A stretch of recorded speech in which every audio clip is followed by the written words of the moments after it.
आज भी हमारे पूज्य तटीय स्थान वाले महाराज जी, स्वामी जी की परंपरा में उनका इतना स्नेह प्राप्त होता है। हर कथा में प्रथम दिन तटीय स्थान से, चाहे पूरे भारत में कहीं कथा हो, तटीय स्थान से प्रथम दिन प्रसाद आता है व्यास मंच पे। कितना ध्यान रखते हैं महाराज जी।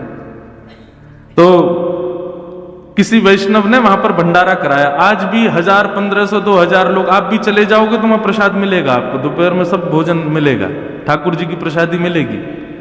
लोग बाग कराते हैं, कोई ना भी कराए तो भी चलता है। तो एक दिल्ली के बड़े सेठ ने, अभी मुझे बताई ये कथा तो मैं बता रहा हूं आपको, दिल्ली के बड़े सेठ ने आकर के देखा कि यार यहाँ तो 2-2,500 लोग प्रसादी पा रहे हैं, मैं भी सेवा करूं। उसने जाके वहां सेवकों से पूछा क्या करना है, बोले कि इतनी राशि लगेगी, तुम्हारा मन हो तो कराओ, नहीं भी मन हो तो हमारे यहां तो चलता ही रहता है। प्रसादी पा करके उसने कहा ठीक है। दूसरे दिन उसने अपनी सेवा रखी, दूसरे दिन प्रसादी बनी, सब लोगों ने पाई, उसने भी पाई। पा करके वो महाराज जी जो अभी विराजमान है उनके पास गया, और जो भी सेवा थी वो महाराज जी के चरणों में रखते हुए उसने कहा, महाराज जी लेकिन एक बात कहूं, कल जैसा स्वाद हो ना वैसा आज ना हो, कल वाला स्वाद ज्यादा बढ़िया हो। महाराज जी ने जो उसने सेवा दी थी ना, वो उठा के उसी के गोद में धर दी। बोले बावड़े कैसी बात कर रहे हैं? कल श्री जी ने भोग लगायो, कल भी स्वाद हो, और आज भी श्री जी ने भोग लगायो, आज भी स्वाद है। ये तेरी जीव के चटोरेपन के काजे भोग ना बने, हमारी श्री जी को प्रसाद है, ये नित्य स्वाद में रहे। तू कह रहा हो कल स्वादिष्ट तो आज ना है, ले जा अपनी सेवा, ना चाहिए हमको। अरे श्री जी के प्रसाद में स्वाद को अंतर करे, कल ज्यादा स्वादिष्ट तो आज स्वादिष्ट, ऐसी भावना रखे। श्री जी के मुख से स्पर्श है कि आयो या को मतलब वो स्वादिष्ट ही है। सांसारी व्यक्ति ये विचार करता है इसमें नमक है कि नहीं, नींबू है कि नहीं, मिर्च है कि नहीं, मसाले हैं कि नहीं, लेकिन वैष्णव विचार करता है कि ठाकुर जी के सन्मुख पधराया था तो ये सर्वगुण संपन्न है, ये सर्व प्रकारेण मेरा कल्याण करेगा, इसमें कोई दोष नहीं। आज भी ऐसी भावना है, वहां पर धन को और मूल्यवान वस्तुओं को महत्व नहीं दिया जाता। वृंदावन के रस उपासक महत्व सांसारी वस्तु को दे ही नहीं सकते। यहां के बंदर भी आपका चश्मा लेके इसलिए जाते हैं, अरे भैया जो नेत्र श्री जी ने दिए उनते देख, ये नकली चश्मा काई को लगा के देख रहा हमारी लाडली जू को, असली आंखन ते देख, या हमारे वो भी लेके भाग जाए। पर्स वर्स लिए घूम रहे तो पर्स लेके भाग जाए, बोले कहां तक ले घूमेगा, लुटा दे या कुछ समन में बाबू ले जाए। वृंदावन के रस को समझो भैया, यहां भौतिक मूल्य, भौतिक वस्तु का कोई मूल्य नहीं, यहां तो भाव का मूल्य है, यहां भाव मूल्यवान है। नंद बाबा लुटा रहे हैं और सब ब्रजवासी लूट करके ब्रजवासी भी लुटा रहे हैं, इतना आनंद है रहे हैं, सब नाच रहे हैं, गा रहे हैं। हमारे पूज्य पिताजी सुनाते हैं, एक 80 वर्ष की मैया अपने घर से निकल के आई बिना दांत वारी, और वहां ने आकर के देखी महाराज माखन के गोला बना बना के लुटाए जा रहे हैं, एक दूसरे पर मारे जा रहे हैं। वहां ने आकर के पूछी, अरे भैया जे कहा भयो है हमारे वृंदावन में, यो ना के क्या हुआ है, क्योंकि कहा भयो है। जैसे मैया ने आके पूछी ये कहा भयो है, इतने में एक ब्रजवासी ने माखन को गोला बना के भाई मैया के मोड़े मारो, बिना दातन के सटक से भीतर चलोगो, मैया के पेट में चलोगो, चीकनो मोह है गयो, मैया जीभ ते चाटन लगी। बोले अब तो बताए थे कहा भयो, बोले मैया तेरो मुंह चीकनो है गयो, मीठो है गयो, पेट भर गो, अब ना पता चली कहा भयो। अरे भैया हमारे नंद बाबा के लाला भयो है। मैया तो वही नाचन लगी, नाचते नाचते बोली ऐसे लाला रोज ही होए करे भैया, ऐसे लाला तो रोज ही हुए हमारे ब्रज में। इतना आनंद पूरे ब्रजमंडल में है रहे हो भैया, सब नाच रहे हैं, सब गा रहे हैं, ऐसा आनंद, ऐसी धूम पूरे ब्रजमंडल में बची है, सब नाच रहे हैं, सब गा रहे हैं, सब आनंद मना रहे हैं। वह नंदोत्सव की भैया केवल हम सुगंध मात्र ले सकें, वह को अनुभव करना तो बहुत दूर की बात है। हमारे ब्रज में बंधुओं कई उपासक तो नंदोत्सव के हैं, जैसे हमारे पंडित श्री गया प्रसाद जी महाराज, गोवर्धन वारे बाबा, शास्त्री जी, वे नंदोत्सव के बड़े प्रेमी थे। कहीं भी नंदोत्सव होता था ना, तो वो अपनी कुटिया में ही बढ़िया सुंदर सामग्री, लड्डू, मोहनथाल आदि खुद ही लुटाने लग जाते, बंदरन को लुटा देते, कोई को भी पधरा देते। पता चल जाती गोवर्धन में कहीं कथा है रही है और आज चौथा दिन है, वहां पे नंदोत्सव है रो है, तो बाबा अपनी कुटिया को सजाते कि आज नंदोत्सव है रो। इतना नंदोत्सव से प्रेम करते थे बाबा। तो ऐसे हमारे ब्रज में कई उपासक हैं, वो आज भी नंदोत्सव पता चल जाए कथा में नंदोत्सव है, आज भी इतना स्नेह करें, ऐसे आनंद में भर जाए, ऐसा भाव उनको आ जाए कि हम ही ब्रजवासी हैं, वह नंदोत्सव को उत्सव मना रहे हैं। पूरे ब्रजमंडल में आनंद भयो।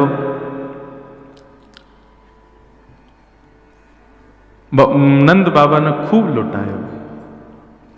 ढाणी को आयो, ढाणी के को नंद बाबा ने खूब प्रदान कियो।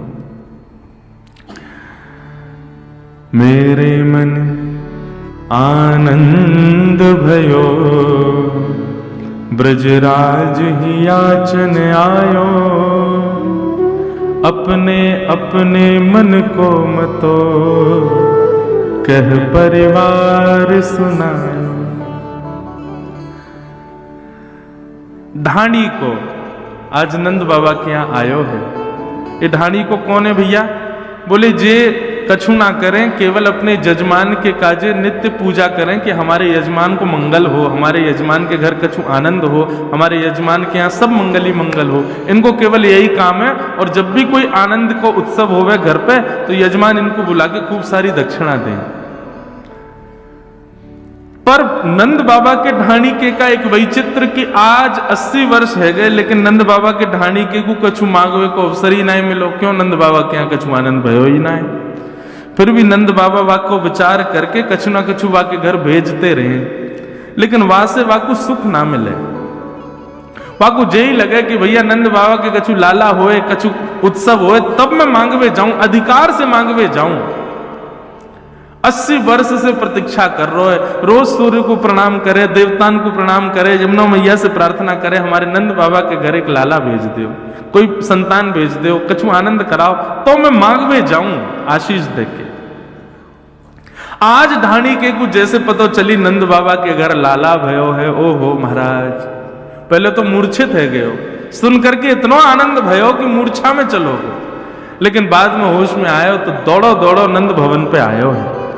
नंद बाबा ने जैसे ही ढाणी के को देखो, आप सबन को समझ आ रही है ना ब्रज भाषा, कोई दिक्कत तो ना है ना?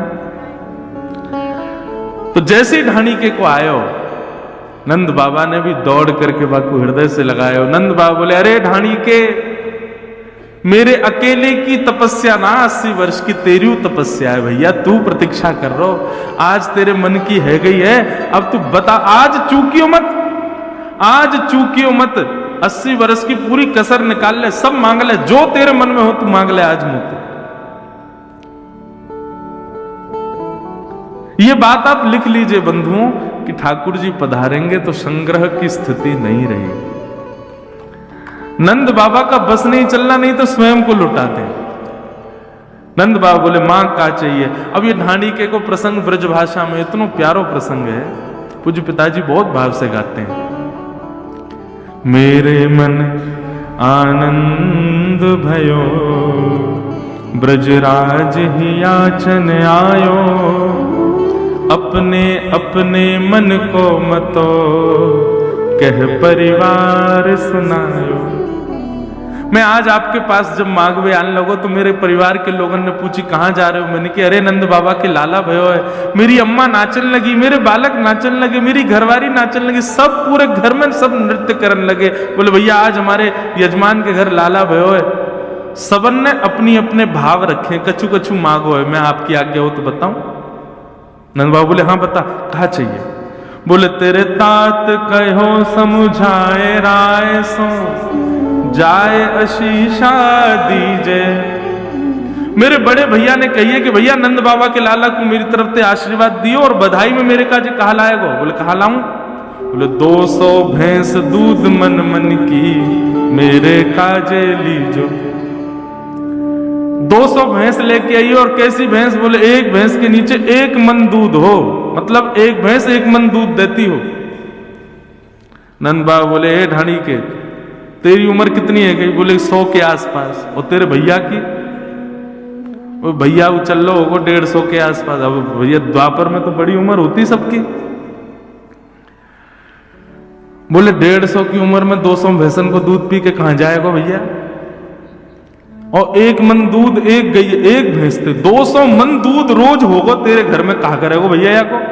बोले व्यापार आदि करेंगे। बोले देख भैया, हम लोग सात्विक लोग हैं, भैंस वैंस ना पालें, हमारे घर पे भैंस तो है ना है, और दूर दूर तक ब्रजमंडल में कोई भैंस है ही ना है। ठीक है, तेरे भैया की ज्यादा ही इच्छा है तो कहीं से मंगवा के वाकू भिजवा देंगे। ठीक है, 200 भैंस देंगे। और बता क्या चाहिए तो? बोले मैं अपने बड़े भैया की बात मान के आने लगो। इतने में ही तापाछे आछे समझाए तिनके जेठे भैया, वाके खाजे दीजो बाबा सुभग 700 गैया। मेरो एक और बड़ो भैया है, वातू बड़ो भैया। नंद बाबा बोले बाकी उम्र कितनी है? बोले वो 200 साल को है वो। बोले वाह, 200 भैंसन को दूध ये बीचवारो पीवेगो, 700 गैया को दूध वो बड़ो बारो पीवेगो। 700 गैया चाहिए? बोले हाँ चल भैया, गैया तो हम देंगे। गैया तो तू चाहे 700 नहीं तू 7000 ले जा। 9 लाख गाय है नंद बाबा के भवन में। ठाकुर जी अरे गेरे ना भय भैया, खूब सोने की चम्मच मुंह में आइए सीधे, ऐसे घर में आए ठाकुर जी। और लाल जी भैया विचार ना करें, तो हमारा विचार है। ब्रज के कोई भी व्यक्ति गरीब नहीं है, ब्रज पूरा समृद्धवान है। और समृद्धवान किस भाव से? ब्रज में धन लक्ष्मी तो महाराज लोटी पड़ी रहे ब्रजमंडल में, लक्ष्मी तो ऐसे ही लोटी भई है। ब्रज के लोग तो भाव और प्रेम के समृद्धवान है। ब्रज के लोगों में जैसो प्रेम है तो कहीं ना मिलेगा आपको। तो वाक्य काजे 700 गैया दियो, अच्छा 200 भैंस है। मुनीम जी लिखते जाओ भैया, जो जो कह रहे हो सब देंगे याकू। बोले और बता? बोले मैं दोनों भैया की बात मान के आने लगो। इतने में ही मेरो बेटा बड़ो सुखदाई, तैसे ताके साथी, वाके खाजे दीजो बाबा मत मदा तो हाथी। मेरो बेटा बोलो कि भैया मैं जाऊंगा नंद बाबा के लाला को आशीर्वाद देवे, लेकिन बाबा ऐसे ना जाऊंगा, तो अपने सखान के संग जाऊंगा। नंद बाबा बोले तो फिर बातें कहो, अपने सखान के संग आ जाए, पूरी टोली लेके आए, सब व्यवस्था कर देंगे हम। बोले ऐसे ना आवे गो। बोले तो? बोले वाने कहिए मेरे काजे एक मत वालो हाथी लेके आई हो, वहां पे आगे मैं बैठूंगा, मेरे सब सखा बैठेंगे, और नंद घनानंद भयो जय कन्हैया लाल की गाते भय हम आवेंगे, हमारे काजे एक हाथी लेके आएंगे। आहा, अच्छा देखो ढाणी को बोल रहा है और नंद बाबा लिखवा रहे हैं, और लाखों ब्रजवासी चारों तरफ बैठ करके सुन रहे हैं। और जैसे ही नंद बाबा ने कि हाँ भैया हाथी देंगे, तभी ब्रजवासी ने पंक्ति लिख दी, हाथी दीने। अभी घोड़ा तो आवेंगे आगे, रुको। ये जो नंद घनानंद भयो जय कन्हैया लाल की, ये सब गा ही रहे हैं। जैसे जैसे जैसे 200 भैंस नहीं, सब गाने लगे नंद घनानंद भयो जय कन्हैया लाल की जय हो, नंद बाबा की खूब दान कर रहे हैं। गैया दई, भैंस दियो, हाथी दियो। बोले और बताओ और क्या चाहिए? आज का व्यक्ति इतना दान कर सकता है? इतने में डर जाएगा, भैया रुक जा, कोई हम पे लॉटरी थोड़ी लगी है जो लूट के ले जाएगा। लेकिन नंद बाबा कह रहे तू बोल तो जा, बस चुप मत होइयो, रुकियो मत, बोल और बता क्या चाहिए। बोले मैं बड़े बेटा की बात मान के आन लगो। इतने में मेरा छोटो बेटा आ गया, और छोटे बेटा ने कहा कही, बोले छोटो सुत चंचल अति मेरो, छोटो सुत चंचल अति मेरो, लाड़ चाव को जोड़ा, वाके काजे दीजो बाबा 10 है राशि घोड़ा। अब गाओ हाथी दीने घोड़ा दीने। अब अगली के काजे रुको, आगे देंगे। हाथी दिए, घोड़ा दिए, गैया दई, भैंस दई, 10 है राशि घोड़ा। मत वाले, आनंद वाले और बढ़िया दौड़वे वाले घोड़ा, 10 घोड़ा दियो। नंद बाबा बोले देंगे भैया, हाथी देंगे, घोड़ा देंगे, सब देंगे, और बता और क्या चाहिए? बोले मैं छोटे बेटा की बात मान के आने लगो, इतने में बड़े बेटा को भी ब्याह भयो मेरे को। मेरी बहू आ गई घूंघट करके और कहा बोली, बेटा बधू लाज तजमो सो घूंघट मुख दे बोली।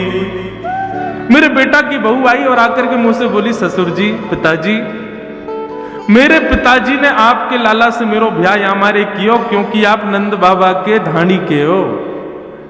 सबन ने यही कही मुझसे आके, अरे भैया नंद बाबा यजमान है याके घर में ब्याह कर ले, खूब आनंद में रहेगी, खूब सुख समृद्धि रहेगी, नंद बाबा खूब दान करेंगे। लेकिन आज इतने वर्ष मेरे ब्याह को हुए गए, आज तक कोई दान मुंह को दिखो ना है। आज नंद बाबा के लाला भयो है, पिताजी मेरे काजे कहा लाओगे? बोले बता बेटी तो को कहा चाहिए? बोले मेरी तरफ से लाला को खूब स्नेह करियो और नंद बाबा से जाके कहियो मैं उनकी भी बहू हूं, या हमारे नख सिकसों गहनों सब ले हो, तीहर से ती चोली। पैर के अंगूठा से लेके सिर तक जितने गहने हूं मैं एक स्त्री के, वो सब गहने बनवा करके मेरे काजे लाई। नंद बाबा के नेत्र सजल हो गए। अरे ढाणी के, तेरी बहू तो हमारी बहू है। मुनीम जी सुनार को बोलो जावे और जाके बहू को पूरा नाप लेके आवे और जैसो वाको प्रिय हो वैसे वाके काजे गहने भिजवा। ब्रजवासियों के नेत्रों में अश्रु आ रहे हैं कि आज नंद बाबा कितने प्रसन्न हैं। अच्छा, कई बार क्या होता है बंधुओं कि कई घरों में पुरुष ज्यादा उदार मना होते हैं तो पत्नी हाथ बस अब ठीक है इतना ही करो, अब कहां इतना लुटा रहे हो। लेकिन यहां पर यशोदा जी ऐसी नहीं है। अभी सुनना आगे क्या हुआ। बहू की बात मान करके मैं जैसे आगे आने लगो, इतने में कहा भयो, बोले मैं बेटान की बात, बहू की बात, भैयान की बात मान के आने लगो, इतने में एक इकलौती बेटी है मेरी, बेटी एक लाडली मेरी, चलत आए भाई ठाड़ी और कहा बोली, पिताजी मैं हूं चलूंगी आपके संग। मैंने की चल लाली तू भी चल। बोले ना ऐसे नहीं जाऊंगी तो। बोले सहित कहार पालकी ले हूं सोजो भरियो गाड़ी।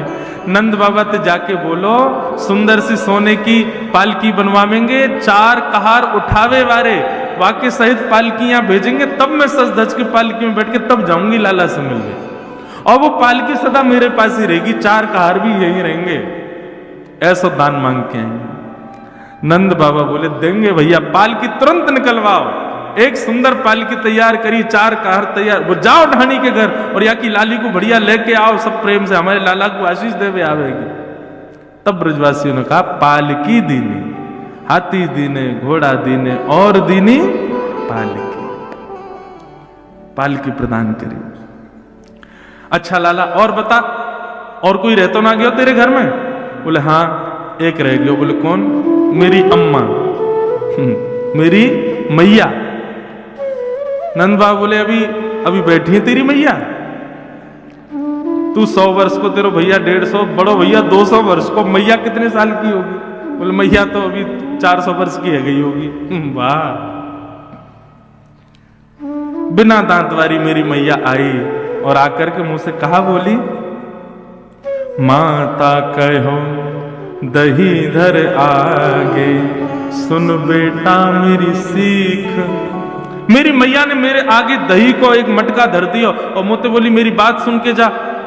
80 बरस बाद आज नंद बाबा के यहाँ लाला भयो है, ऐसो दान मांगियो नंद सो, हम बहुरे न मांगे भीख। ऐसो मांग के आइयो, ऐसो मांग के आइयो कि जीवन में फिर कभी हमको मांगनो ना पड़े, नंद बाबा से कभी कछु कहनी ना पड़े। ऐसो दान मांग के आइयो। नंद बाबा बोले अरे भैया तेरी मैया की बात हम निश्चित मानेंगे, सब चीज दुगनी दुगनी करके देंगे।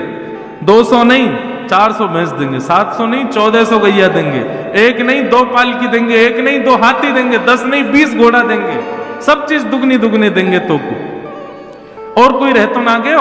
इतने में ढाणी को बोला हाँ हाँ सबन की बात है गई। इतने में यशोदा मैया बोली पीछे से, नहीं अभी एक रह गई है। तेरे बेटान की बात सुन लई, तेरे भैयान की बात सुन लई, तेरी लाली की बात सुन लई, बहू की बात सुन लई, मैया की बात सुन लई, तेरी घरवारी माने कछु ना मांगो। घरवारी को नाम सुनते ढाणी के नेत्र सजल हो। यशोदा मैया बोली एक सामग्री नहीं मिलेगी, पहले जे बता कि ढाणन ने कहा मांगो है, वानू तो कछु मांगो होगो। और ढाणिन की बात कहते हुए हृदय भर आया ढाणी का। उसने क्या मांगा? तब बोली मेरी घरवारी, नीके नीके जइयो। मैं सबन की बात मान करके जब अपने घर से बाहर निकल गए हो ना, तब मेरी घरवारी आई और आकर के मेरा हाथ पकड़ो और मुझसे कहा, बोली मैं 1 घंटा से देख रही हूं कोई 200 भैंस, 700 गैया, 2 हाथी, पालकी और सिर से पैर तक पूरे गहने, और जन कहाँ मांग रहे हैं। अरे नंद बाबा के लाला भयो है, कोई कुबेर को खजानो ना भयो जो इतनो मांग के आओगे उनसे। मेरी बात मानियो, नंद बाबा यदि थोड़ो दें बहुत कर मानो, पर लाज राख घर आइयो। यदि नंद बाबा एक तुलसी पत्र हाथ में धर दें तो वाकू भी पूरा संसार मान करके सिर से लगा करके घर आइयो, हमारी लाज रख करके आइयो, कुछ ज्यादा कहने की आवश्यकता नहीं। ये बात सुनते ही नंद बाबा और यशोदा मैया दोनों के नेत्र सजल हो गए। ढाणी के को हृदय से लगा लिया नंद बाबा। ऐसो प्रेम, ऐसो स्नेह, ये ब्रजवासी हैं भैया। इनकी बात में कभी कभी आपको लग सके कि ये तेज बोल रहे हैं, इनके व्यवहार में कभी कभी आपको लोभ झलक सके, इनके स्वभाव में कभी कभी आपको ईर्ष्या झलक सके, लेकिन आप हमारी बात सत्य मानियो, ब्रजवासी बाह्य आवरण से लोभ, ईर्ष्या, द्वेष सब दिखावे, लेकिन हृदय से अत्यंत प्रेमी है। इसीलिए बांके बिहारी जी बिक गए इन ब्रजवासी के काज। ये व्यवहार में ऐसा कर सकें कि आपको लगे कि ये क्रोधी हैं, ये लोभी हैं, ये द्वेषी हैं, ये ऐसे बोल रहे हैं, ये अल्हड़ हैं, लेकिन हृदय से प्रेम को अगाध समुद्र है ब्रजवासी को।